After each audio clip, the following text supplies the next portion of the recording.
I was sipping coffee at my desk when the first photo appeared on my phone.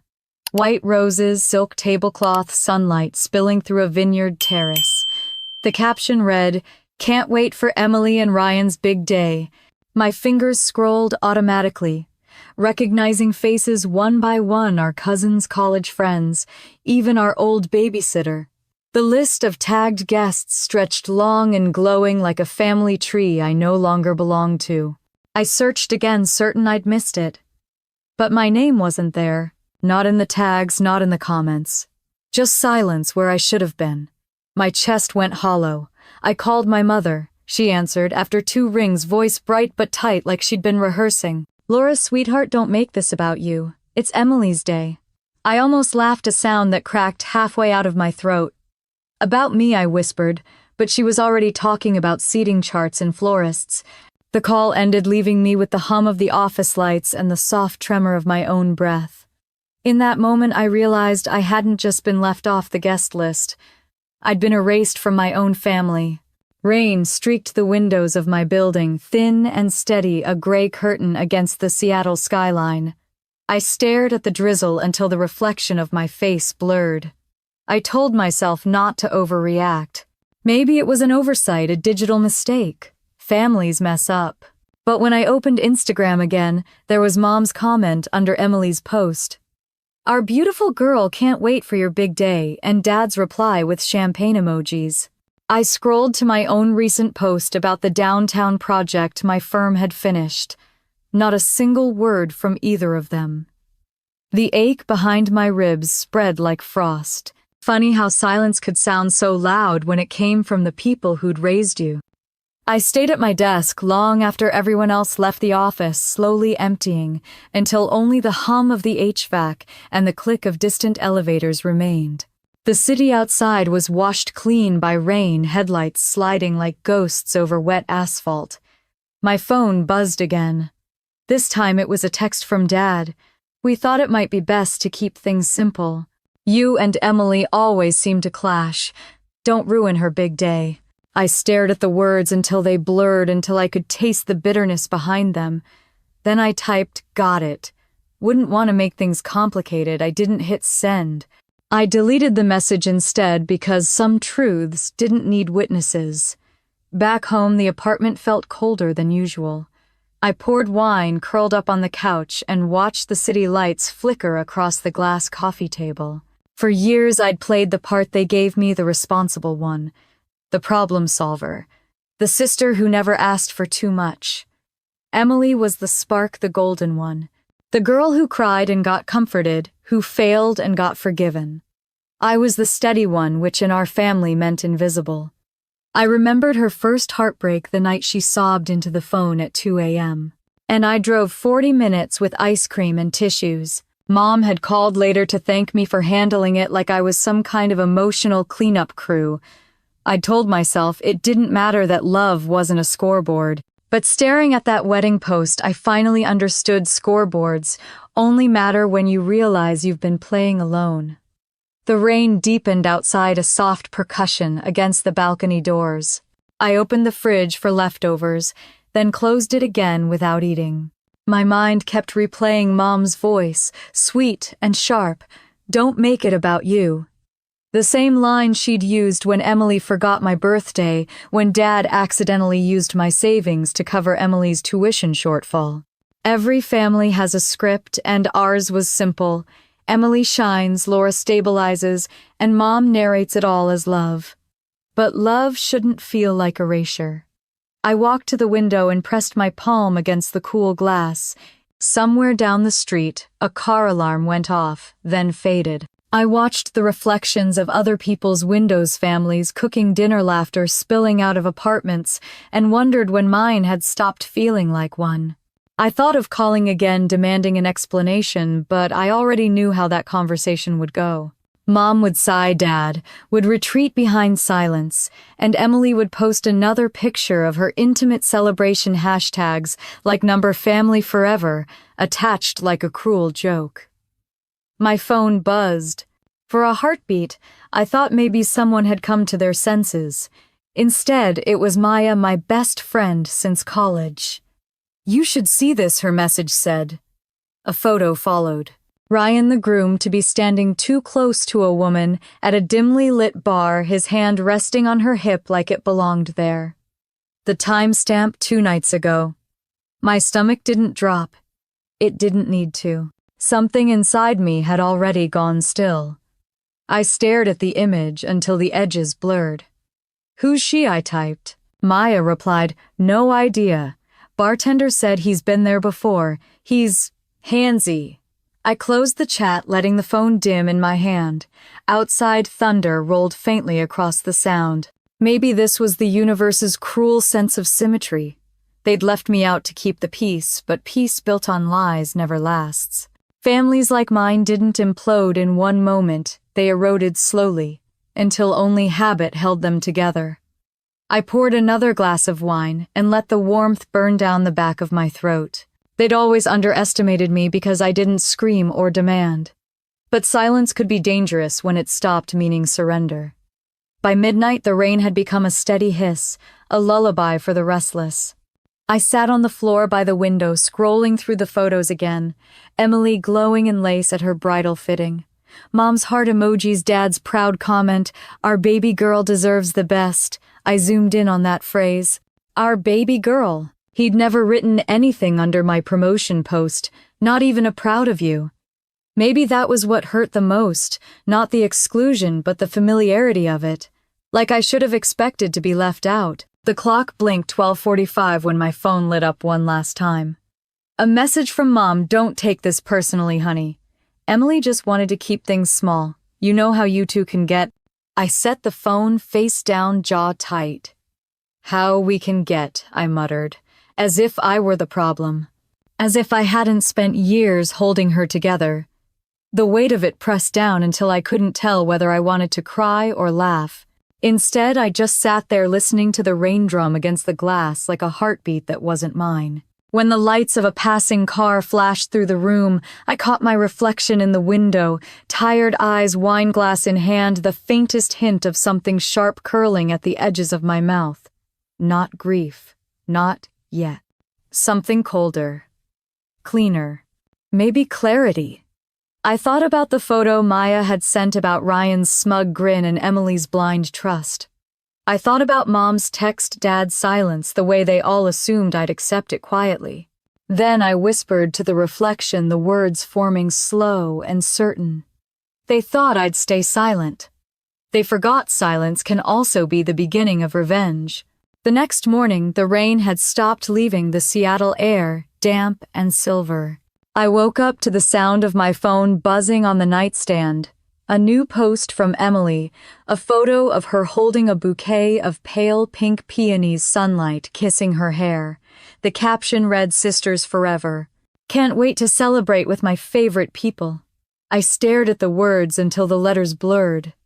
Sisters forever. The irony burned behind my ribs.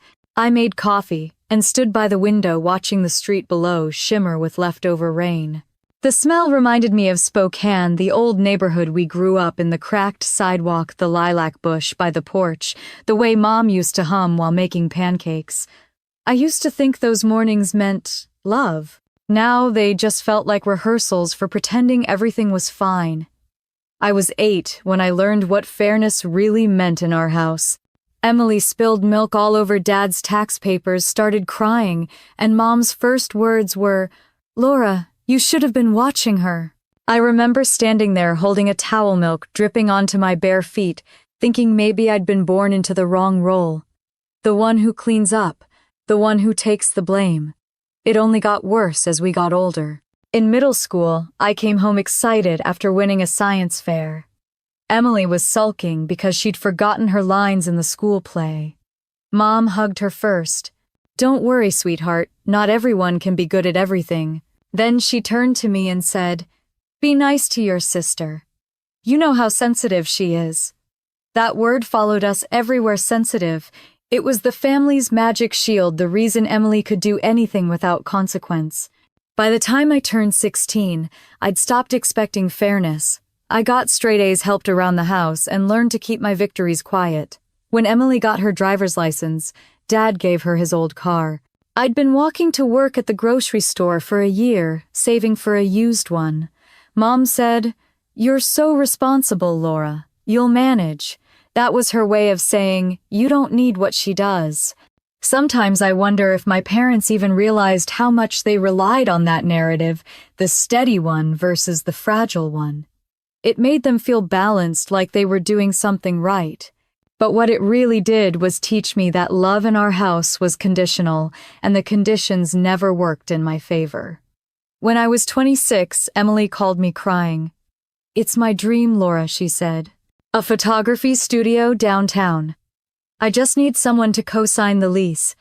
You believe in me, right?" I was exhausted from work, barely paying off my student loans, but I said yes. That word yes was my family's favorite currency. 8 months later, the studio closed. She vanished from the lease, left me with $24,000 in unpaid rent and a shattered credit score.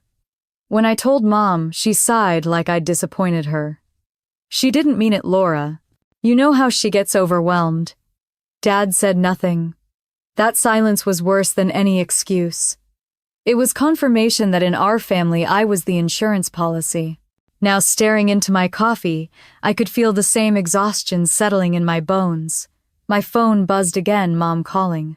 I almost didn't answer, but habit won. "Laura, darling," she said, her tone sugary and careful. "We should talk. You've been so distant lately."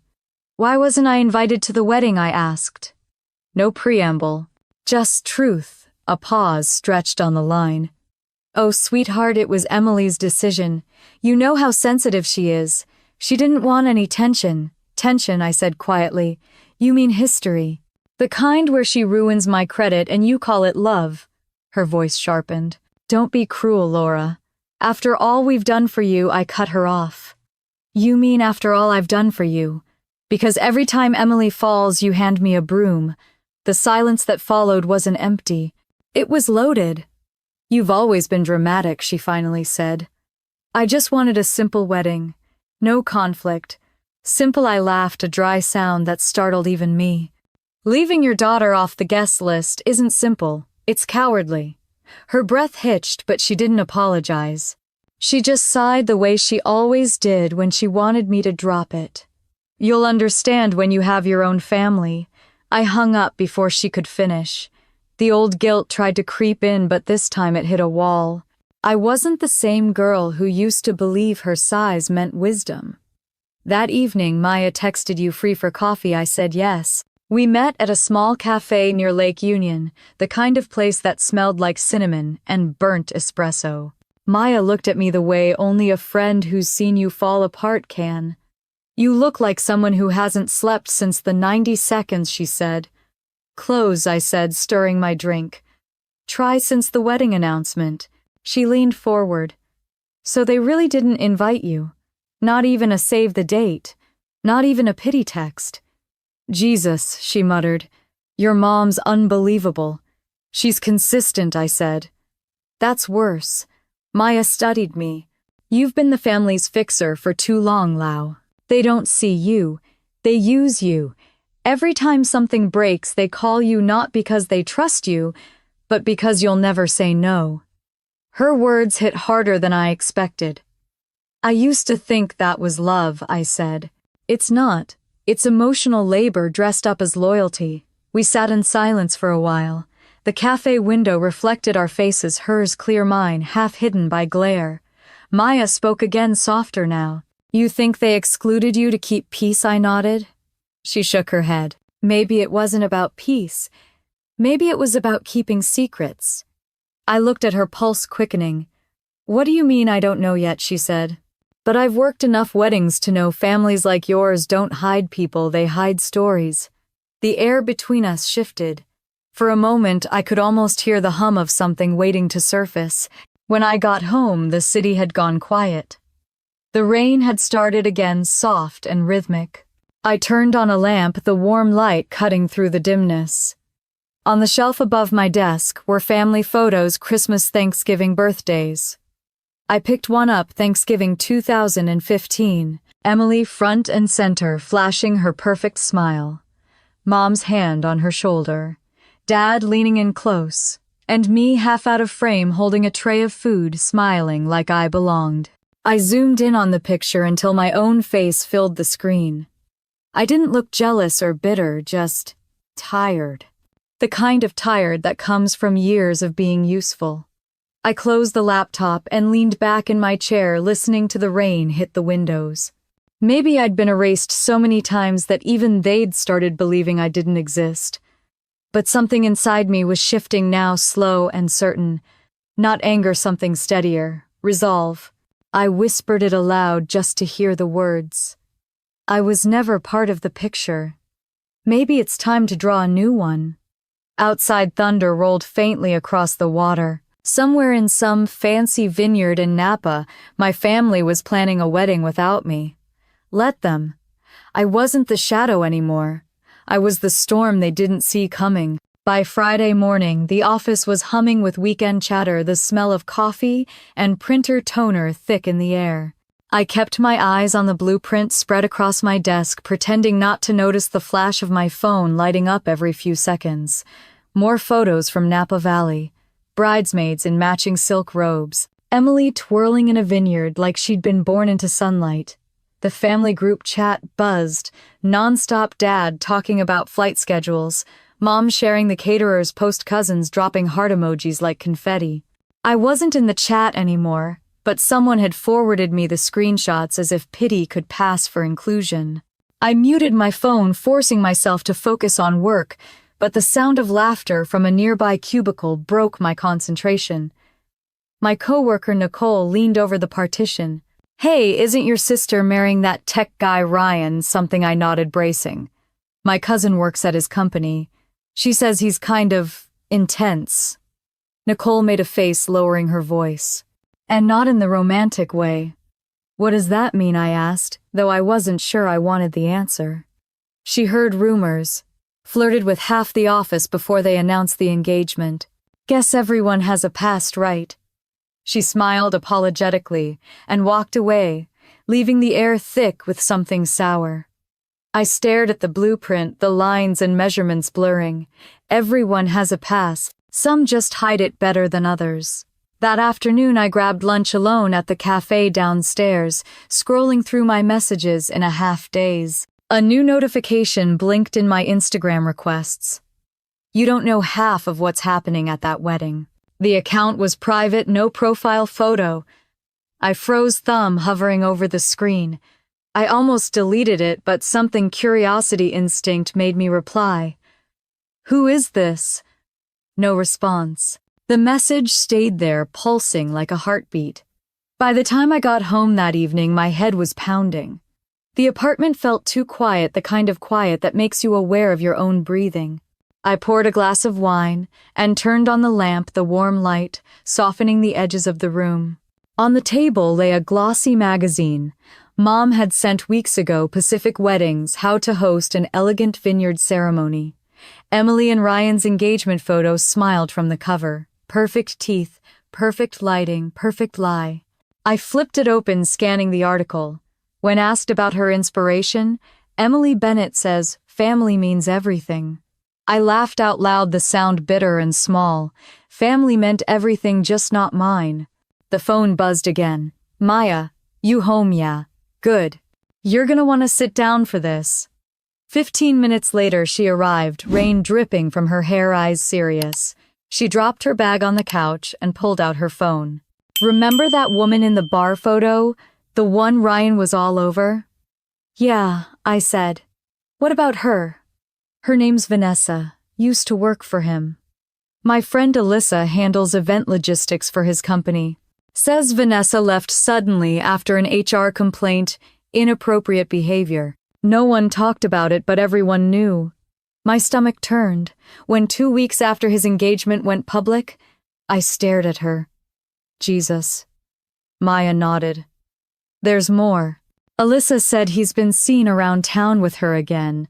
Same bar, same routine." I sat back, the world narrowing to a single point. Does Emily know? I doubt it. But she's about to walk down the aisle with him, Laura. Someone should tell her. I rubbed my temples. And if I do, she'll call it jealousy. She always does. Maya hesitated. So, what are you gonna do? I didn't answer. Instead, I reached for her phone. Send me the screenshots. She looked at me carefully. You're not planning to crash the wedding, are you? No, I said, sliding my voice into calm. Not yet. After she left, I sat alone with the glow of my laptop casting blue light across the room. I pulled up Emily's wedding page, hundreds of comments, every one gushing about how perfect she and Ryan were. Perfection had always been her drug, and Mom was her dealer. I scrolled back through old messages from Mom, each one a small act of control disguised as care. You should visit more often. You're always working. Don't be so hard on Emily. She means well. Then the most recent one, don't ruin her big day. My phone rang, and as if summoned by thought, her name lit up the screen. I hesitated, then answered. Laura, she said too brightly. How are you, sweetheart? I'm fine. You must be busy. Big day coming up. A pause. Yes, it's been hectic. Emily's nervous, you know how she is. Sensitive, right, I said. Mom sighed. Please don't start. I just want everything to go smoothly. You mean you want everything to look perfect? Laura, I saw the photos, Mom. The magazine, the posts. You really think image is more important than truth? Her tone hardened. Don't stir the pot, not now. I felt something inside me snap. Maybe the pot needs stirring, she gasped softly, as if the air had turned dangerous. What are you talking about, Ryan? I said. The man you're marrying your daughter to. How well do you know him? Her silence was an answer all its own. When she spoke, her voice was low, trembling. Don't spread lies, Laura. Whatever you think you know, keep it to yourself. We've waited too long for this happiness. I almost laughed. You mean her illusion? But she'd already hung up. I stood there, phone still in hand, heart thudding like it was trying to escape my chest. My reflection in the window looked different, colder, clearer. The rain outside had started again, streaking down the glass like the sky couldn't stand to hold it anymore. At 10:30, my phone rang again. Emily. I answered before I could think better of it. Her voice was tight controlled. Why are you talking to people about Ryan? What, don't play dumb? Mom called me. She said, you're spreading rumors. I'm not spreading anything. I just asked a question. Her breath hitched. You've always hated when things go right for me. You can't stand that someone actually loves me. If he loved you, I said quietly, he wouldn't need someone else on the side. Shut up, she snapped. You don't know anything. I know enough. The silence stretched. I could hear her breathing ragged and uneven. You think you're better than me, she said finally. You've always thought that. No, I said. I just stopped pretending you're the victim. The line went dead. For a long moment I stood in the middle of the room listening to the faint hum of the refrigerator, the rain tapping against the window. My hands were shaking, but not from fear. It was something sharper, resolve maybe, or freedom. I sat at my desk and opened my laptop again. Photos of us as kids filled the screen, two sisters smiling in Christmas pajamas holding mugs of cocoa. I remembered that night. She'd spilled hers all over the carpet and I'd taken the blame. You're stronger, Mom had said back then. You can handle it. I clicked through more pictures, each one a small betrayal. I'd accepted as love. Every apology she'd made, I didn't mean it had been a rehearsal for this moment. The clock read 1204 when a new email popped up from Maya. The subject line was simple. You need to see this before Saturday. I didn't open it yet. Instead, I leaned back and let the rain's rhythm fill the silence. They'd always mistaken my quiet for surrender. But silence isn't weakness, it's patience. And patience, I was learning, could be the sharpest weapon of all. I woke up to the sound of rain against the window and the faint hum of my phone vibrating on the nightstand. For a second, I forgot what day it was. Then I saw the screen, my feed flooded with photos of white roses, champagne glasses, vineyard sunlight, and the hashtag number, Emily and Ryan forever. The wedding day, my family's big show. I poured coffee, staring at the steam curling from the mug, wondering if somewhere in Napa Valley my mother was making sure every napkin was folded exactly right. It's strange watching your family celebrate on national TV like you died, but forgot to stay buried. I turned on the news to drown out the silence. The morning show anchors were smiling, their voices syrupy. A beautiful weekend in California for one of the most anticipated weddings of the year, one of them said. Behind her footage rolled Emily and Ryan walking hand in hand down a flower-lined path, all golden light and laughter. My chest tightened. There was Mom, glowing in pale blue, holding Emily's bouquet, like she'd birthed perfection itself. Dad in a tux, standing proud. The screen looked like an alternate universe where I didn't exist. For a moment, I let myself feel it, the sting, the jealousy, the ache. Then I muted the TV and opened my email. The message from Maya sat at the top unread since last night. Subject line, "You need to see this before Saturday." I clicked it open. There was a single attachment, a short video file. The preview image showed Ryan's arm around a woman's waist, her face half turned toward him in the low light of a bar. My stomach knotted. I pressed play.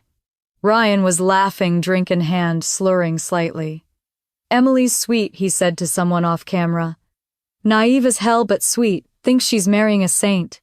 The woman, Vanessa, leaned closer, her lips brushing his ear. The camera shook with quiet laughter from whoever filmed it. Then Ryan kissed her right there, careless and smug. I froze. Maya's message continued below the video. "Someone leaked this to the press. Check Twitter." I grabbed my phone. The trending tab was a wildfire number, Bennett wedding number, Vineyard scandal number, Ryan Ross exposed. Posts were multiplying by the second. Screenshots, clips, comments. Some were already tagging Emily's account. Others speculated about the mystery woman. It hadn't even been an hour, and the internet had turned their fairy tale into a feeding frenzy. The muted TV behind me suddenly cut to breaking news. The anchor's voice was tighter now, uncertain. "We're receiving reports of an incident at the Ross Bennett wedding in Napa Valley. Details are still emerging." The camera switched to live footage from the venue chaos. Guests standing tables, overturned, people rushing toward the dance floor. The reporter's voice trembled over the noise. Sources say a video surfaced online moments before the ceremony. Witnesses describe a confrontation between the bride and groom. My breath caught as the feed glitched, then returned to a blurry shot of Emily still in her gown, screaming at Ryan, while guests looked on. Someone tried to pull them apart. Ryan's hand shot out, grabbing her by the hair. The camera jolted, someone yelled, and the feed cut. The sound in my apartment vanished like the air had been sucked out. I turned the volume up, but the anchors were already filling dead air with speculation. My phone buzzed nonstop, unknown numbers, relatives, even coworkers. I didn't answer. Then came the call I knew would come. Mom. I let it ring twice before picking up. Her voice was shrill, shaking. "Laura, thank God, where are you? Have you seen what's happening?" "I'm watching," I said quietly. "She's hurt. Oh God, there's police everywhere. Reporters. Everything's ruined." I closed my eyes. "Then call an ambulance, Mom." "Don't be cruel," she cried. "You need to come. She needs her sister." "I wasn't invited," I said. "Remember, you're still family. Funny that wasn't true yesterday. Please," she sobbed. "They're taking her to the hospital." "You can't just sit there." "I can," I said. "You wanted me out of it. I'm out." She went silent, the sound of crying and chaos muffled behind her. "Laura," she whispered, "don't do this. Please." I hung up. The apartment was silent again, except for the rain ticking against the window. I walked to the balcony, opened the door, and let the cold air hit my face. Somewhere across the city, sirens wailed faintly through the drizzle. I looked up at the sky, gray and endless, and for the first time in a long time I felt nothing. Not anger, not guilt, just the quiet certainty that the truth had finally caught up to them. The phone buzzed again. "Maya. Tell me you're watching this," she said, breathless. "I saw," I replied. "They're saying he hit her. Someone filmed it during the reception. It's already viral. I leaned against the railing, gripping the wet metal. He didn't hit her. He pulled her hair. Maya was silent. You sound calm. I am. Laura, this is bad, like national news bad. I took a deep breath, watching the rain streak down the streetlights. Maybe bad is what they need. After she hung up, I stayed there listening to the city breathe under the storm. It wasn't satisfaction, I felt more like release. For years I'd been the one patching cracks, holding lies together so no one would see the mess beneath. Now the whole world could see it. I didn't have to explain anything.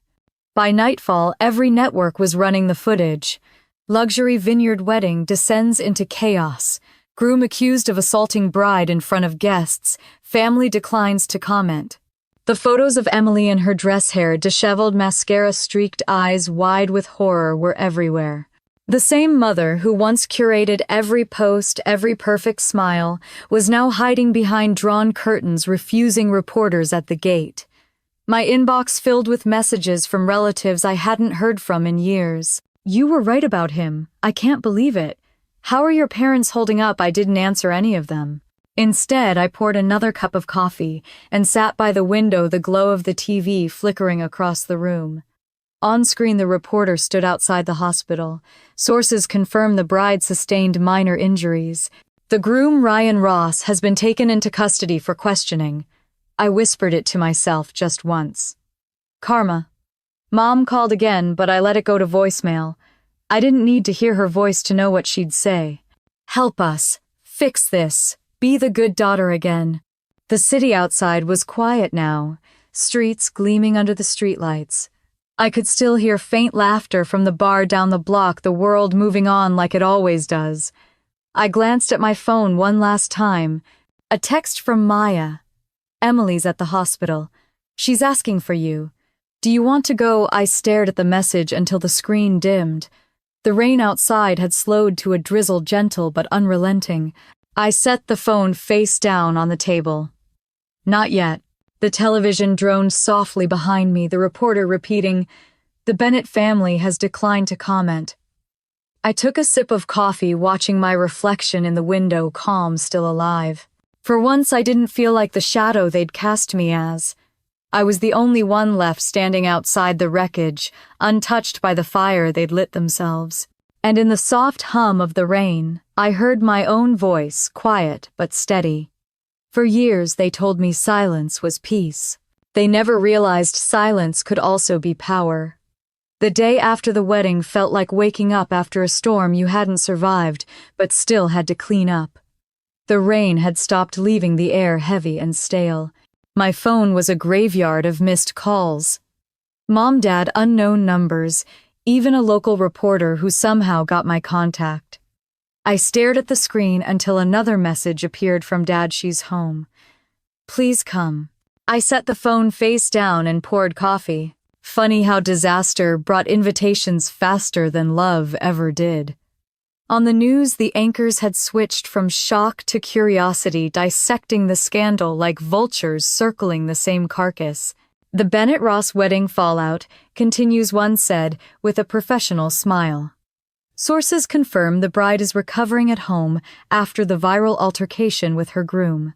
The clip of Ryan grabbing Emily's hair replayed in slow motion. I turned the volume down but couldn't look away. The perfect wedding had turned into a national headline. The Bennett family, the same people who'd once bragged about being private and respectable, were now everyone's morning entertainment. I caught my reflection in the TV screen, hair, messy sweatshirt, wrinkled eyes, hollow but calm. For once, I wasn't part of their performance. I was the audience, and the view was oddly quiet. By noon, curiosity, or maybe guilt, won. I drove to the hospital. The parking lot was crowded with vans and cameras, reporters shouting questions at anyone who looked remotely connected. I slipped through a side entrance, using the same calm tone I'd used 1,000 times when fixing other people's messes. I'm her sister, I told the nurse. Laura Bennett. The hallway smelled like antiseptic and artificial flowers. When I pushed open the door to Emily's room, I almost didn't recognize her. Her hair was pulled back, a bandage along her temple, eyes red and swollen. Mom sat beside her, perfectly dressed, despite the chaos, like she couldn't bear to be seen as anything less than composed. When she saw me, her expression tightened, not surprise, just calculation. "Laura," she said softly, "she's fragile. Please don't upset her." I stood at the foot of the bed. "She's always been fragile." "Maybe that's the problem." Emily stirred, her voice raspy. "You came." "I didn't plan to," I said. She gave a small broken laugh that turned into a cough. "You must be happy. Everyone's saying karma finally found me." "I didn't say that. You don't have to," she whispered. "It's true." I looked at her for a long time. Part of me wanted to feel pity, but pity was dangerous. It had been the trap all along. "You married the kind of man you were raised to believe in," I said finally. "That's not karma, that's consequence." Her eyes filled, and for once she didn't argue. Mom cleared her throat, standing too quickly. "Laura, could we speak outside?" In the hallway, the fluorescent lights hummed overhead. Mom clasped her hands, the picture of weary grace. "I need your help," she said. "I doubt that. The reporters won't stop calling. Your father's phone hasn't stopped ringing. We have to manage this before it gets worse." "Manage or confess?" I asked. "Don't twist my words." "I'm not twisting anything. You're asking me to fix another mess." Her eyes flashed. "You can't still be angry. We're family." "Angry?" I almost laughed. "No, just done pretending you don't know what you're doing." She sighed. The sound rehearsed. "I know you think I've made mistakes." "Mistakes are accidents," I said. "This was a pattern. You built it, Mom. You built her to believe she could do no wrong. And when she finally met someone worse than herself, you called it love." She flinched, eyes wet but not soft. "Please," she whispered, "don't turn this into punishment." "I'm not punishing you," I said quietly. "I'm just not protecting you anymore." Her face crumpled in on itself, a mask collapsing. "If you walk away now, the world will eat us alive." I stepped back, the distance between us finally real. "Then maybe you should stop feeding it." I left before she could reply.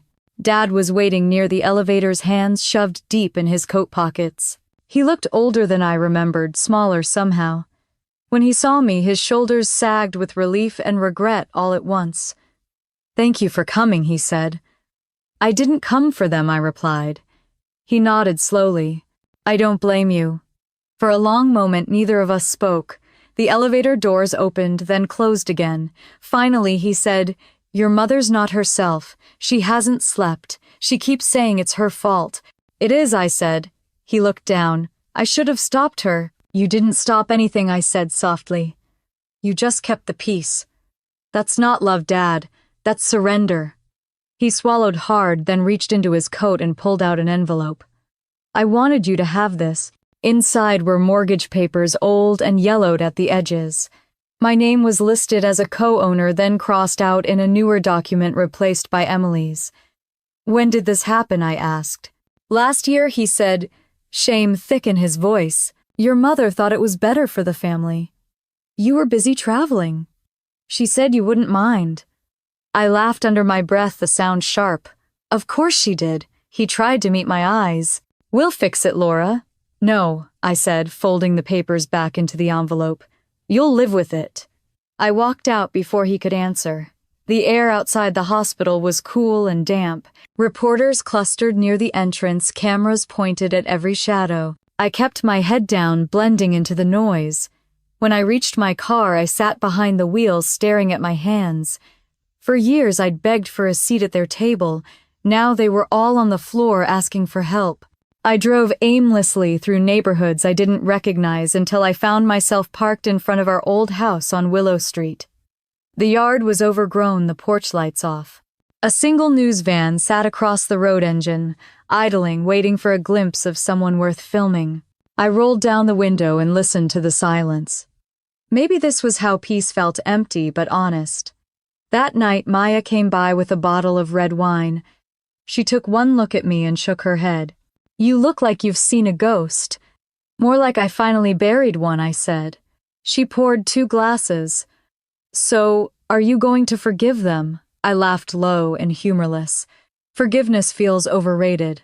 It's not for them, she said. It's for you. You don't owe them healing, but you do owe yourself peace.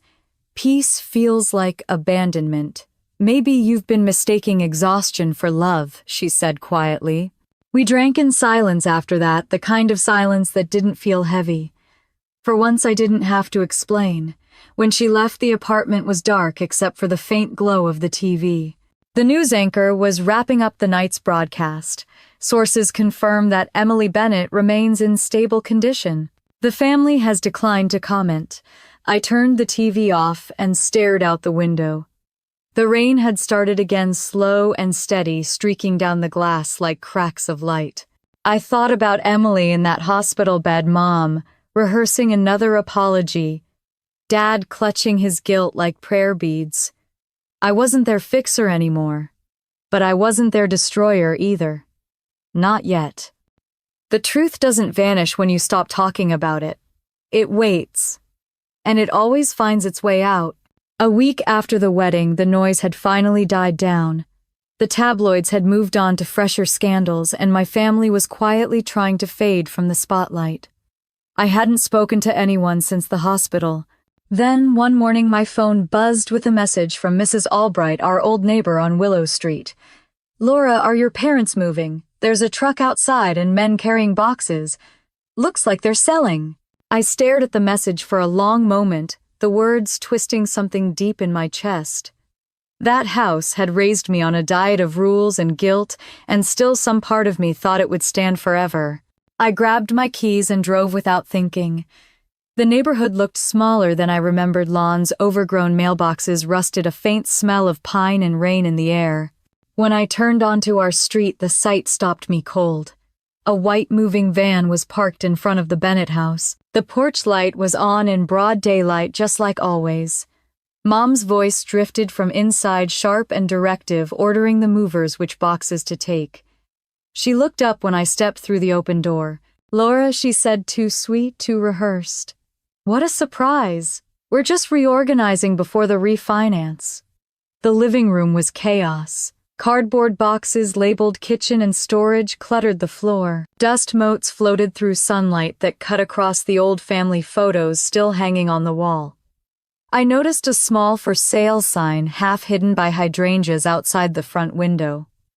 "You're selling," I said quietly. "Don't be dramatic," Mom replied, straightening a stack of envelopes.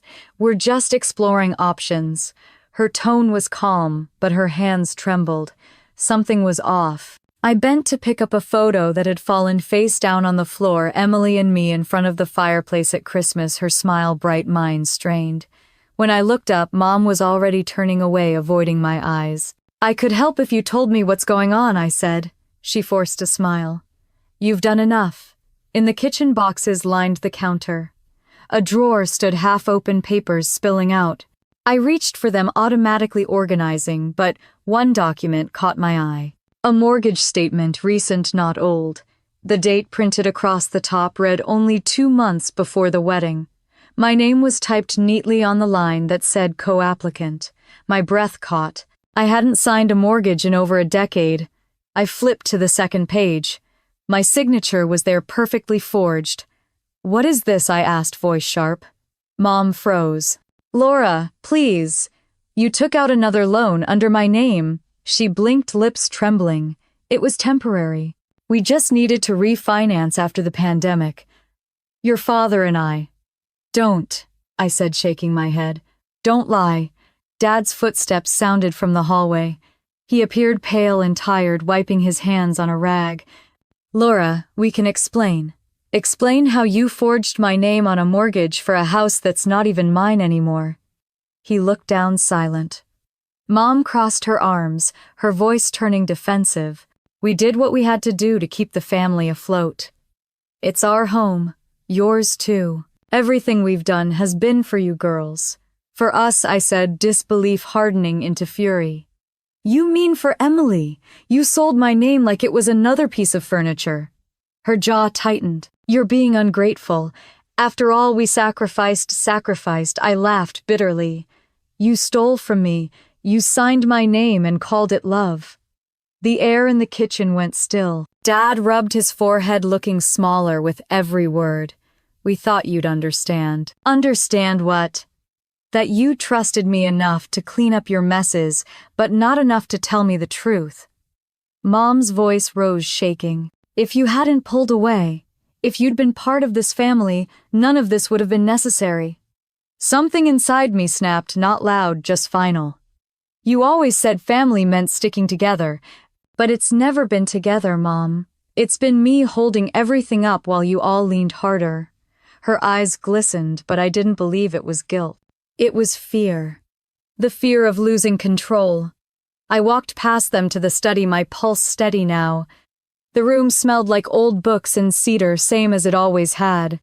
I opened drawers one by one, collecting documents, bank statements, loan approvals, notarized papers. All signed Laura Bennett. All fake. When I returned to the kitchen, Mom was sitting at the table, head in her hands. You can't just take those, she said weakly. They're mine, I replied. You made sure of that. Dad reached for my arm. Please, don't make this worse. Your mother's under enough pressure. I pulled away. You keep calling it pressure. I call it theft. I left them standing there in the half-packed house and drove home with the papers on the seat beside me. Back in my apartment, I spread everything across the kitchen table. The evidence was overwhelming, pages and pages of forged documents, payment schedules, loan transfers. I opened my online bank account, scanning through years of transactions. Every gift or loan repayment to my parents matched a payment on the mortgage. They hadn't been asking for help. They'd been using me to fund their debt. I leaned back in my chair, staring at the mess of papers, and felt a cold, quiet rage settle over me. They didn't steal because they were desperate. They stole because they were sure I wouldn't fight back. I pulled out my phone and called Maya. She answered on the second ring. Hey, you okay? No, I said. I found something. I told her everything. The forged signature, the refinance, the lies. She was silent for a long moment. When she finally spoke, her voice was steady. Laura, this isn't family drama anymore. This is fraud. I know, I said, though part of me still wanted to defend them. Maybe they didn't mean to. Intentions don't erase signatures, she cut in gently. You've got to protect yourself. Call a lawyer. The word lawyer hung in the air like a threat and a promise. I glanced at the stack of papers again, the proof of everything I'd refused to see. I don't even know where to start, I admitted. I do, she said. A friend of mine used an attorney for something similar, family financial exploitation. His name's Michael Gray. I'll send you his info. After we hung up, I stared at my phone until her message came through with the number. My reflection shimmered faintly in the black screen, same face, but harder now, older. I gathered the documents into a neat pile and slid them into a large envelope. On the front, I wrote to Michael Gray, attorney at law. The late afternoon light spilled across the table, hitting the glossy paper and scattering reflections onto the walls. The apartment glowed like a room made of glass, transparent, fragile, but still standing. I stood there a long time, watching the sun sink behind the skyline. They'd built a house of glass and called it love. Now I was holding the first stone. The building in the Pearl District smelled like coffee and rain-soaked concrete. I sat in the lobby, clutching the thick envelope in my lap, my palms damp. A receptionist in a gray blazer smiled politely before motioning me toward a frosted glass door that read, Michael Gray, attorney at law. Inside, the office was quiet. Shelves lined with legal books, a window overlooking the city, the faint hum of rain on glass. Michael looked up from his desk when I entered, mid-40s, silver hair, no nonsense. He stood to shake my hand. His grip was firm, his eyes calm in a way that made people tell him things they didn't plan to. Miss Bennett, he said, gesturing for me to sit. You brought the documents. I slid the envelope across the desk. Everything I found. He didn't ask how I was doing. He didn't offer condolences or small talk. He just opened the envelope and started reading. Pages flipped, pen tapping against paper as he underlined details. The silence was surgical. After a few minutes, he looked up. This isn't generosity, Miss Bennett. It's exploitation. The pattern is deliberate, structured over years. My throat tightened. They're my parents. He nodded slowly. That's what makes it worse. He leaned back, scanning another page. The refinance. The forged signature. The matching transfer history from your bank account to their mortgage. It's not carelessness. It's coordination. I stared at my hands. I thought they just made bad choices, that they were desperate. Desperation doesn't produce notarized documents, he said. Look here, the signature on this mortgage. It's traced. Someone copied your handwriting from an earlier form, probably an old lease. He turned the page toward me. Even through the fog of disbelief, I could see it, the neat slant of my name, too perfect, too clean. I laughed under my breath. They always said I had a good signature. Michael didn't smile. Families like this run on guilt and silence. They convince you loyalty is the same thing as love. You've been their collateral. The words hit like glass, cracking quiet but final. He continued, voice even. You've sent them money monthly for nearly a decade. Each payment correlates to the mortgage schedule. That's financial exploitation. Oregon law classifies this as elder fraud reversed when older relatives manipulate younger ones for financial benefit. If we file, it becomes a criminal matter. Criminal. The word felt foreign, too sharp to belong in the same sentence as mom and dad. I rubbed my temple. If I go through with this, it'll destroy them. He met my eyes. No, they already did that. You're just drawing the outline. I didn't know whether to feel relieved or sick. He flipped through another stack of pages. We'll start with verification. I'll contact the bank and the notary office. Once they confirm the forgery, we move to a forensic audit of all related accounts. That gives us a timeline of transfers, interest payments, everything. Then we file a civil suit for damages and restitution. It's the cleanest way to reclaim your name and your funds. I sat back, the weight of it pressing down on me. You make it sound so simple. It's not simple, he said. It's methodical, and methodical wins. He looked at me for a long moment. What do you want, miss? Bennett, your money, your name, or your peace. All of it, I said, because they never gave me a choice. He nodded once. Then we'll begin. He printed a few forms, slid them toward me. Legal jargon filled every line. I scanned the pages, heart thudding. My name was everywhere: Laura Bennett, claimant, plaintiff, victim. Words that didn't belong together but somehow made sense. Michael said quietly, "You'll have to sign these to authorize the investigation." I hesitated. The last time my name was on a document, it had been stolen. I stared at the pen in my hand, the ink waiting. You know, I said softly, they taught me to sign everything without asking questions. Trust the family. Keep things simple. He didn't reply. I pressed the pen down and wrote my name. Slow, steady, real. When I finished, Michael took the forms, stacked them neatly. Now it's official. For the first time that day, I exhaled. Finally, he leaned back, folding his hands. You'll need to prepare for fallout. Once they're served, it'll get ugly.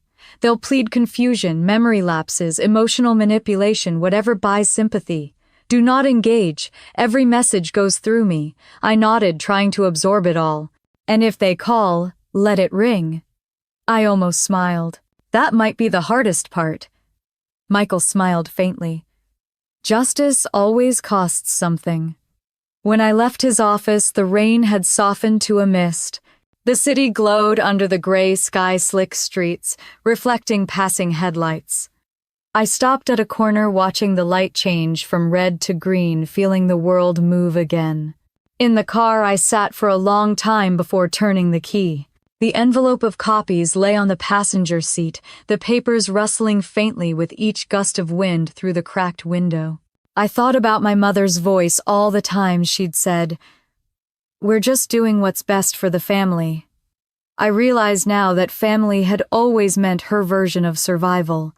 Driving home, I passed a row of houses glowing warm behind rain-specked windows. Families inside eating dinner, laughing, talking. Ordinary people. I wondered if they knew how easily a family could rot from the inside and still look perfect from the street. That night, I couldn't sleep. I sat at my kitchen table staring at the city lights flickering beyond the glass. My phone buzzed a message from Maya. "You do it," I typed back, "yes. It's starting." She replied with a single word, "proud." I set the phone down and looked at the stack of signed papers, my name written in ink bold and deliberate. The first true signature of my adult life. Rain tapped against the window again, soft and steady. Somewhere out there, my parents were probably sitting in the same house built on my money, still believing I'd never fight back. I smiled faintly, the kind of smile that comes when fear turns into resolve. They taught me to sign my name to save them. This time I signed it to save myself. Michael called early Monday morning. His voice was calm, steady, almost casual. "They've been served," he said. I stared at the ceiling for a moment, the words sinking in. It wasn't anger that filled me, it was silence. The kind of silence that comes when truth finally leaves your hands and lands on someone else's doorstep. I poured coffee, my fingers trembling slightly, then opened my blinds.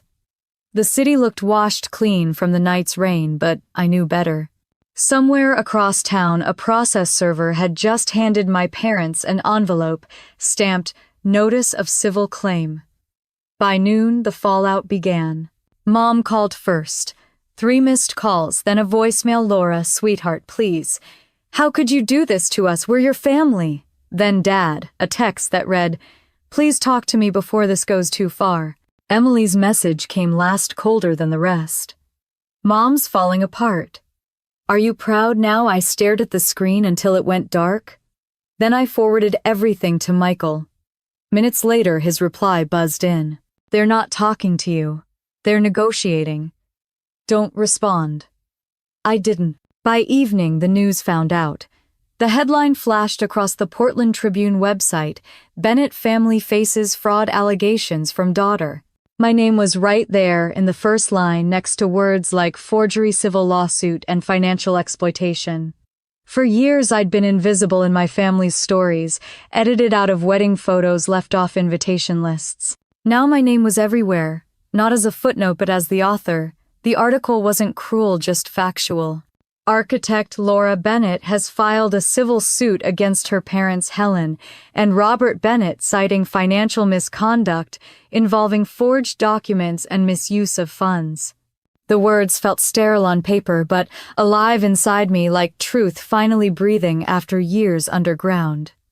Mom must have seen it too. My phone lit up again, her voice through the speaker shrill and trembling. "You leaked this. You wanted to humiliate us." I stayed silent, letting her voice echo in my apartment until it cracked under its own weight. The next day, Michael called. "They've hired representation," he said. "Carmichael and Wells. Big firm, aggressive. They'll probably push for a settlement." "I don't want a settlement," I said. "Good," he replied. "Neither do I." The preliminary hearing was set for Friday. When I walked into the courthouse that morning, everything felt smaller than I'd imagined. White walls, fluorescent lights, a faint smell of disinfectant and paper. Mom and Dad sat at the defense table. She wore navy pearls tight against her neck. He looked pale, his shoulders rounded like the weight of the room was pressing on him. Michael leaned close to me and whispered, "Remember, they'll play emotional. We play factual." The defense attorney Carmichael was exactly what I expected. Smooth voice, polished smile, the kind of man who'd compliment a storm while standing in the flood. He opened with sympathy. "Your Honor, this is a tragic misunderstanding within a family that's already been through immense pain. My clients never intended harm. This is simply grief misdirected into litigation." Michael rose calmly. "Grief doesn't forge signatures, counselor." Carmichael didn't flinch. "We dispute the authenticity of those claims." Michael nodded to the clerk. "Then, let's test that authenticity." He pressed play on a small recorder. Static filled the room, then my mother's voice, sharp and unmistakable. If Laura ever finds out, we'll tell her it was a misunderstanding. She won't fight us. She never does. The words hung in the air. Even the judge paused her notes. Carmichael cleared his throat. That recording is taken out of context. Michael looked up unblinking. So was her name on your mortgage. Silence. Mom's eyes darted to mine. For the first time in my life, she looked afraid, not of me, but of exposure. When the session ended, I walked into the hallway before they could speak. The building smelled like rain through old air vents. I was halfway to the elevator when I heard her voice. Laura, I turned. She was standing there trembling but defiant. You're killing us, she said. No, I said. I'm stopping the bleeding. Dad stepped forward, his voice low. We made mistakes, honey. We just wanted to keep the family together. Then you shouldn't have built it on lies. Mom's lip quivered. We thought you'd always understand. I finally do, I said. Neither of them moved. When I walked out into the rain, the courthouse steps gleamed like mirrors, each puddle reflecting faces of people who'd spent their lives pretending not to drown. That night I didn't turn on the lights. The glow from the city was enough. The TV murmured in the background, a local segment recapping the Bennett family courtroom drama. They showed footage of my parents leaving the courthouse, cameras flashing. Mom kept her head down. Dad's hand on her back looked more like restraint than comfort. I poured a glass of wine and sat by the window, the glass cold in my hand. For years I'd thought silence was a form of loyalty. Tonight it felt like justice. Maya stopped by just before midnight, holding takeout. She set it down, looked at me and said, You look different. Different how? Like someone who finally stopped apologizing. I smiled. Maybe I finally did. She poured wine into another glass, raising it toward me. To peace, to truth, I said. We clinked glasses, the sound small but satisfying. Later, after she left, I checked my email before bed. One new message. The subject line read, For Laura from Marianne. The name tugged at something half forgotten. Aunt Marianne. My father's sister. We hadn't spoken in over 15 years. I opened the message. I always suspected what your parents were doing. Your grandfather left something for you years ago. It's time you saw it. I'll explain when we meet. Attached was a scanned photo, a handwritten note signed George Bennett 1999. The handwriting was shaky, but the last line was clear. For Laura, when she's ready to know the truth. I read it twice, my pulse quickening. Outside, the rain had stopped, but drops still clung to the glass like punctuation marks waiting for meaning. I thought the truth ended with me. Turns out it started long before I was born. The drive to Bend took 4 hours and half a tank of gas. The farther I got from Portland, the quieter the world became. Trees taller, air thinner, silence heavier. I followed the GPS until the road turned to gravel, and the houses thinned out into pine and mist. Aunt Marianne's place sat at the edge of a field, a small white house with blue shutters and smoke rising from the chimney. I parked under a birch tree and sat for a minute gripping the steering wheel. I hadn't seen her in almost 15 years. She was the quiet one at family holidays, the one who noticed everything and said nothing. When she opened the door, it was like time had been paused. She looked exactly as I remembered, gray hair, tied back cardigan buttoned to her throat, kind eyes that saw too much. You look tired, she said, simply stepping aside. Come in. I made coffee. Inside smelled like cedar and something sweet, apples maybe. Every wall was lined with books and old photographs. I saw one of Grandpa George in uniform, another of me and Emily, as kids grinning with missing teeth. Marianne followed my gaze. He loved you, you know, she said. You were the only one who asked him about his stories. I nodded, my throat tight. You said you had something for me.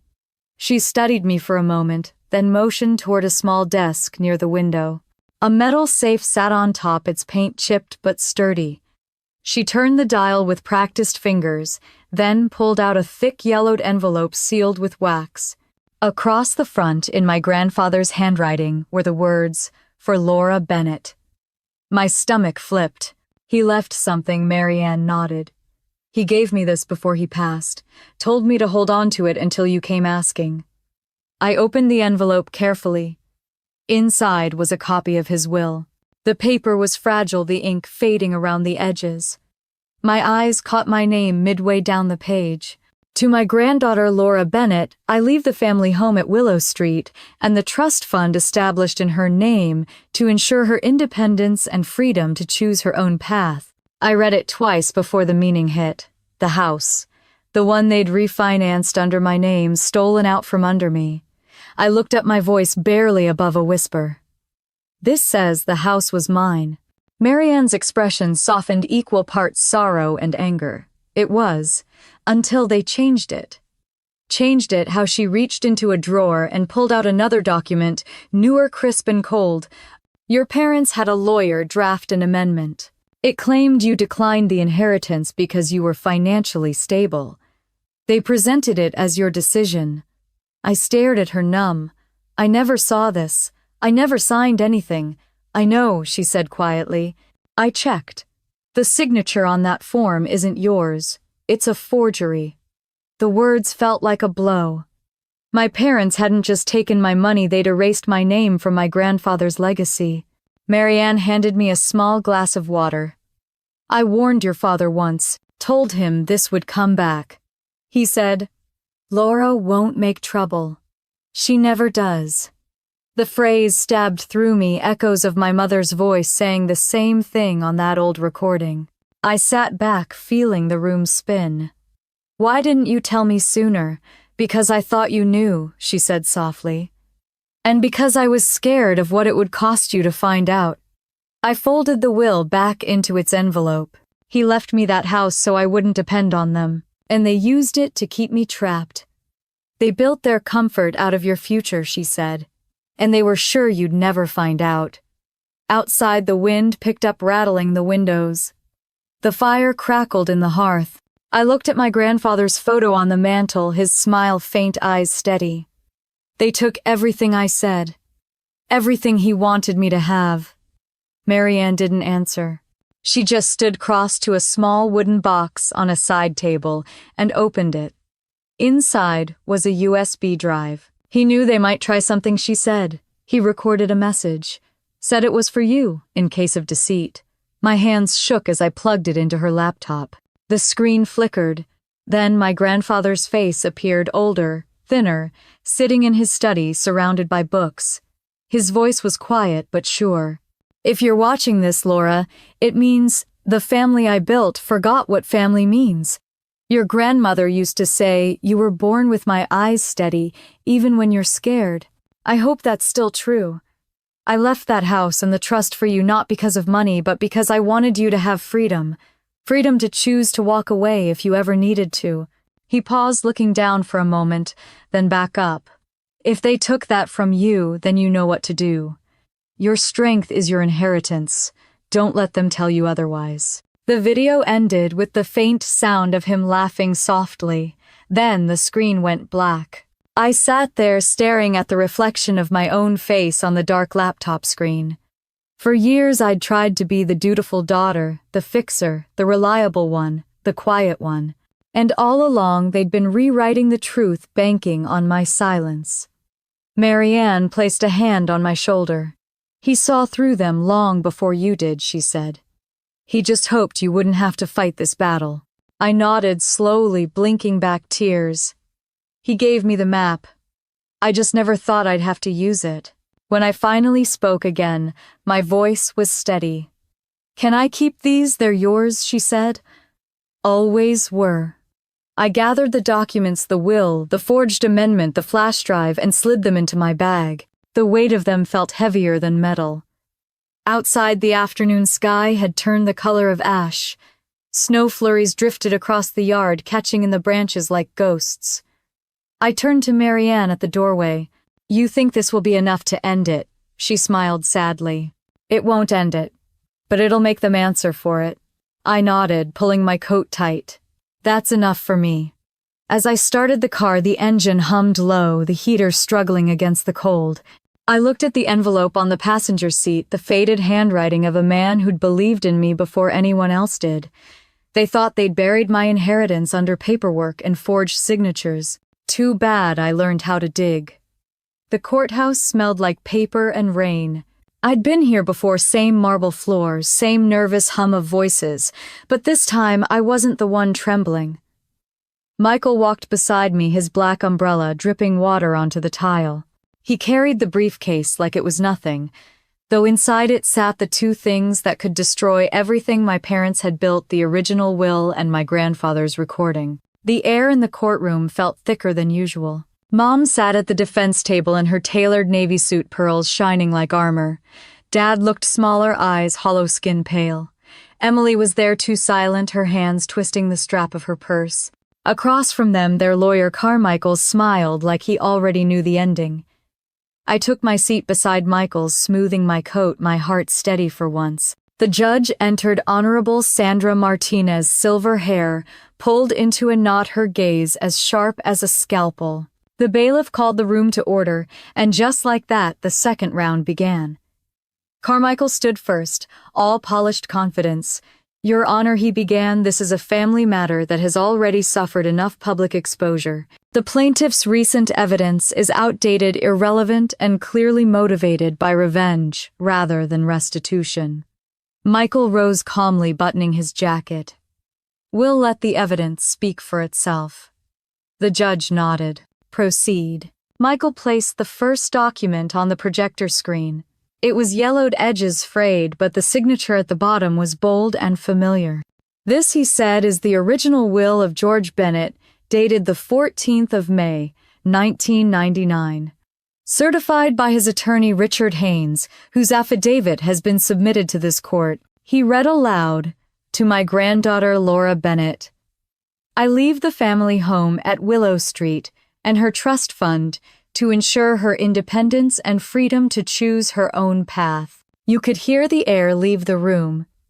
Mom's face went white. Carmichael leaned forward, pen frozen in his hand. "The defense," Michael continued, "produced an amendment signed in 2003 claiming my client declined her inheritance. We'll now compare the signatures." He switched the slide. Two signatures side by side, one clean fluid mine, the other clumsy slanted forged. Even from across the room, the difference screamed. Michael's tone stayed even. "Forensic analysis confirms the amendment was falsified. The original witness on record passed away in 2015. No legal addendum or probate filing ever occurred. Which means this," he pointed to the screen, "was a deliberate attempt to erase my client's rightful claim." Carmichael jumped up. "Objection, outdated documentation, circumstantial at best, overruled," the judge said, not even glancing at him. She looked directly at my mother, Mrs. Bennett. "Did you authorize this amendment?" Mom's voice was soft. "We thought it was what he wanted." Michael's reply cut through the quiet. "You mean what you wanted?" She flinched. The judge gestured for Michael to continue. He pulled out a small silver flash drive and connected it to the laptop on the desk. "Your Honor, this is an audiovisual recording from George Bennett, provided by his sister, Mary Ann Reed. Dated 1 week before his passing." He pressed play. The screen flickered to life, showing my grandfather in his study surrounded by books and soft lamplight. His voice filled the room, gentle but firm. "If you're seeing this, Laura, it means the family I built forgot what family means. Your strength is your inheritance. Don't let them tell you otherwise." The sound cracked slightly, then ended. No one moved. Even Carmichael looked stunned. Judge Martinez spoke first. The deceased made his intentions clear. "This recording is admissible as corroborating evidence of original intent." Mom began to cry quietly, tears sliding down without a sound. Dad's hand twitched toward hers, but she didn't take it. Emily stared at the floor, motionless. Michael turned to me. "Would you like to make a statement?" I stood slowly. My legs felt steady, rooted. "All my life," I said, voice calm, "I was told family meant forgiveness. That keeping quiet was loyalty. But loyalty isn't love when it's built on lies. My grandfather wanted to protect me from exactly this. They didn't just take my money, they buried my name. The judge watched me with careful eyes. "Thank you, Miss Bennett. Please sit." Carmichael shifted, clearly rattled. He called Helen Bennett to the stand. Mom took the oath, her voice barely audible. Michael's cross-examination was surgical. "Mrs. Bennett, did you or did you not file an amendment to this, Will?" "I don't remember," she whispered. "Did you forge your daughter's signature?" Her eyes met mine for the first time in months. I thought she'd understand. The judge leaned forward. "Mrs. Bennett, that's not an answer." Mom's hands trembled. "Yes," she said finally. "I signed her name. We needed the money." Michael's tone didn't change. "You had options, Mrs. Bennett. You chose the one that stole from your own child." She started to cry harder. "We thought she'd forgive us." I spoke quietly from the table. "You didn't want forgiveness. You wanted silence." The courtroom went still. The judge said nothing, and even Carmichael didn't interrupt. When it was Dad's turn, he looked older than I'd ever seen him. "I knew," he said simply. "I knew what she was doing," Michael asked. "And you did nothing," he nodded, once his voice breaking. "I was tired. She said it was for the family. I believed her." The judge looked at him for a long time. "And what is family to you now, Mr. Bennett?" He turned his eyes toward me. "Something I no longer deserve." For a moment I couldn't breathe. I didn't feel triumph, just exhaustion. After a short recess, the judge returned, verdict in hand. The words were measured but final. Based on presented evidence, this court rules in favor of the plaintiff, Laura Bennett. The property at Willow Street and associated trust fund are to be reinstated as originally stated in George Bennett's will. The defendants, Helen and Robert Bennett, are ordered to pay restitution for financial damages and court costs. Her gavel struck once. Case closed. The sound echoed through me like thunder rolling away. Mom covered her face with her hands. Dad stared at the table. Emily sobbed quietly, whispering something I couldn't hear. I sat still, eyes closed, letting the air return to my lungs. For the first time in years, I wasn't cleaning up their mess. I was watching it end. Outside reporters waited on the courthouse steps. Microphones flashed, voices blurred together. "Laura, do you have a statement?" I stopped rain, brushing my hair. The courthouse looming behind me like a ghost finally laid to rest. "I didn't destroy my family," I said. The truth did. I just stopped hiding it. Cameras clicked. Michael's hand touched my shoulder, briefly steadying me. "You did good," he murmured. I glanced back toward the gray sky, toward everything that had come before. "So did he," I said softly, meaning my grandfather. As we walked toward the car, the city lights flickered on, reflecting across puddles like broken mirrors. They built their lies like walls. All I did was open the windows. The morning light spilled through the curtains, pale and soft, the kind that makes everything look cleaner than it really is.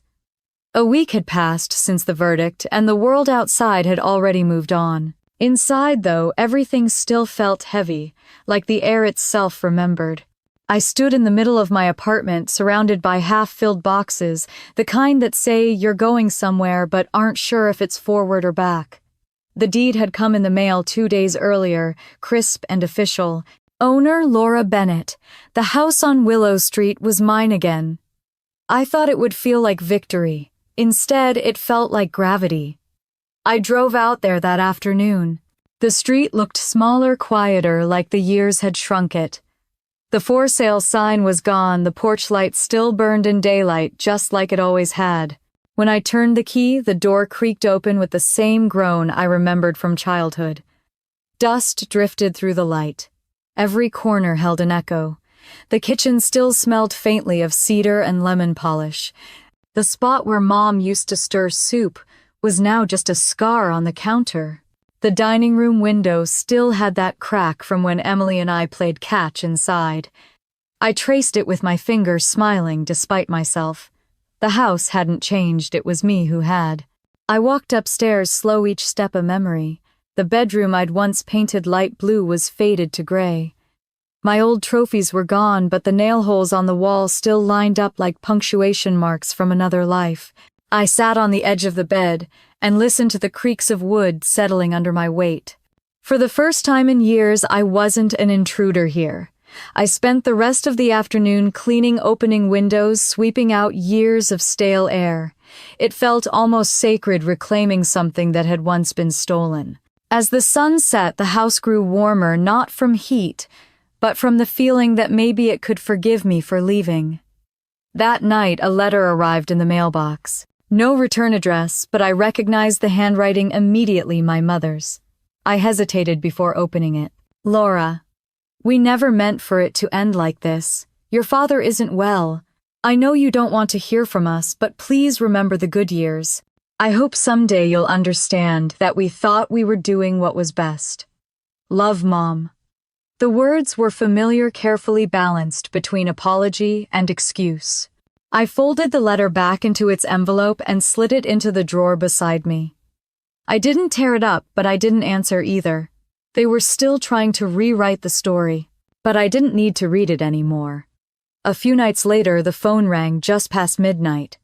For a second, I almost didn't pick up. Then I saw the name Dad. His voice was thin, quieter than I remembered. I wanted to hear your voice, he said. I sat down, pressing the phone to my ear. You're calling late.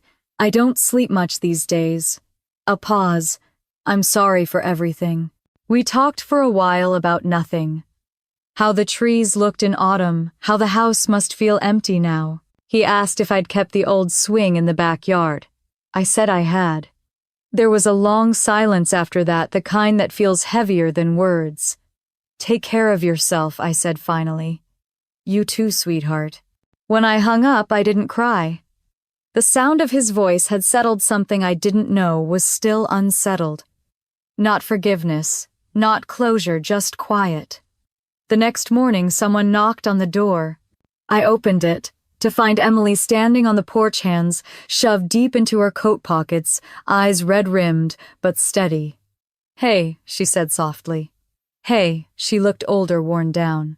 The bright, careless energy that used to follow her everywhere was gone. Can I come in? I stepped aside. She walked through the living room, slowly touching the edges of furniture like she was walking through a museum. It's weird seeing it this way, she said. Empty, but clean. It needed both, I said. She turned to me, her eyes glistening. I didn't know what they were doing, Laura. I swear. I thought you were just being dramatic. I should have asked more questions. I leaned against the doorframe. You don't owe me an apology for believing them. We both grew up on the same story. She nodded, swallowing hard. I still wish I'd been there for you. Me too. Before she left, she reached into her bag and handed me something, a photo, old and faded. Two girls sitting on the back steps, laughing knees, scraped faces sticky with popsicle juice. I found it in Mom's drawer, she said. I think it belongs here. When the door closed behind her, I looked at the photo a long time. I could almost smell summer in it, hear our laughter echo through the years before everything cracked. I set it on the mantel next to my grandfather's framed note. The days blurred together after that. The newspapers had moved on to the next scandal, but the stories still floated through social media threads and talk shows. The Bennett family scandal, daughter wins lawsuit against parents. Everyone had a version. Some called me brave, others called me cruel. I didn't correct any of them. Let them write what they want. The truth doesn't need me to defend it anymore. In the weeks that followed, I began to rebuild quietly. I repainted the living room in warm cream, tore up the old carpet, replaced the curtains. Each stroke of the brush felt like erasing something toxic. Each hammer hit a small act of healing. I kept only a few things: Grandpa's clock, a single photograph of my parents from before the lies started, and the will framed above my desk. Not as a trophy, but as a reminder. Michael emailed a month later, case officially closed. Congratulations, Laura. I wrote back, it's not about winning, it's about ending. That night, the house smelled of fresh paint and candle wax. The windows were open and the rain outside drummed softly on the porch roof. I poured a glass of wine and stood by the window looking at the streetlights flickering through the mist. They'd taught me that love meant endurance, that to love was to stay no matter how much it hurt. But Grandpa had taught me something else. Even from the grave, love meant freedom. Somewhere between those two truths I'd found myself. The rain slowed, then stopped. I turned off the lights, letting the quiet fill the room. It wasn't empty anymore. It was mine. The storm was over, but I was still listening to the quiet that finally felt like peace. A year later, peace looked different than I expected. The morning rain in Portland had that soft, silver glow that made everything seem gentler, even the ghosts that used to live in this house. I woke up to the smell of coffee and rain, on cedar the sound of birds in the yard, and for the first time there was no dread waiting at the edge of the day. I opened my notebook and wrote one line, 1 year since I stopped surviving and started living. The kitchen looked alive again. The walls were warm white, the cabinets polished, the window filled with light. There were flowers on the table, wild daisies I'd planted last spring, and a small sign on the counter that read Portland Financial Justice Initiative. The nonprofit had started as a simple idea, helping people who'd been financially exploited by their own families. I never imagined how many would come. That morning, a woman named Claire sat across from me in the small office we'd built out of the old dining room. She was in her 60s, hands trembling as she clutched a folder. "My son took out loans in my name," she whispered. "I didn't even know until the bank called." I nodded. "You're not alone. We'll help you fix this." When she left, she hugged me so tight I could smell the lavender in her hair. I stood there for a long time after realizing that somehow helping strangers had healed parts of me my own family never could. Later that week, an envelope arrived with Michael's handwriting on the front. Inside was a letter and an invitation to a conference titled Justice and Family Dynamics. His note was short like him. "You turned your pain into purpose. Now it's time to tell others how you did it." I smiled, remembering the first day I'd met him, the gray rain, the nervous way I'd handed him the USB drive that carried the truth. He'd looked at me then, like someone who already knew how the story would end, just not how strong I'd have to become to reach it. The following weekend, I stood on a small stage in front of a crowd of 200. Some were lawyers, others were victims, but most looked like me, a little tired, a little hopeful. My voice shook at first. I used to think silence kept the peace, I said. Now I know silence only protects the wrong people. I told them about the trial, about the years I spent believing I was loved for what I gave, not for who I was. I told them about the night my grandfather's voice echoed through that courtroom, breaking every lie that had kept me small. And when I said the words, I forgave them by letting go, the room went quiet, then filled with soft applause. Afterward, people lined up to thank me, to share their stories. Some cried, some just nodded. Every face reminded me how many of us were taught that loyalty means silence. I used to think my story was a tragedy. Now I knew it was a map. When I got home that evening, there was a car parked outside the gate, a blue sedan I hadn't seen in a year. Emily stood beside it, holding a small box against her chest. Her eyes were cautious but kind. "Hey," she said. "Hey. I didn't want to come unannounced, but I found these when Mom moved into the nursing home. They're Dad's things." She lifted the box a little. "I thought you should have them." I opened the door wider. "Come in." The air inside smelled like rain and coffee. We sat at the kitchen table, the same place we'd once argued over who Mom loved more. She opened the box carefully. Inside were faded photos, a cracked leather wallet, and a pocket watch I hadn't seen since I was a kid. At the bottom was a folded letter. I unfolded it slowly. "Laura, if you're reading this, I hope you built a life that doesn't revolve around fixing others. You carried all of us for too long. I see you now, even from where I am. Don't let our mistakes be the shadow that blocks your light. Love, Dad." I didn't realize I was crying until one of the drops hit the paper. Emily reached over and touched my hand. "He really loved you, you know." "Maybe he just didn't know how to show it," I said. We sat in silence. The clock ticked steady and kind. When she finally spoke again, her voice was small. Mom asks about you sometimes, not for forgiveness. Just to know you're okay. I looked out the window. Rain streaked down the glass like thin silver lines. Tell her I'm fine, I said. It wasn't bitterness, it was peace. I didn't need her to see me anymore. I'd already seen myself. Before she left, Emily pulled a small sapling from the box. Dad planted this in a pot the year before he died. Said it was supposed to go in the yard when things were better. We went outside together. The rain had stopped, leaving the air clean and cool. We dug a hole by the old fence hands, cold dirt under our nails. When we finished, we stood there watching it sway gently in the breeze. It'll take years to grow, I said. That's okay, she smiled. So did we. We laughed quiet, almost shy. Then she hugged me, the kind of hug that doesn't ask for anything back. When she drove away, I stayed outside for a while, listening to the wind through the trees, the soft sound of a life beginning again. That night, the house was calm. I lit a candle by the window and set Dad's pocket watch beside it.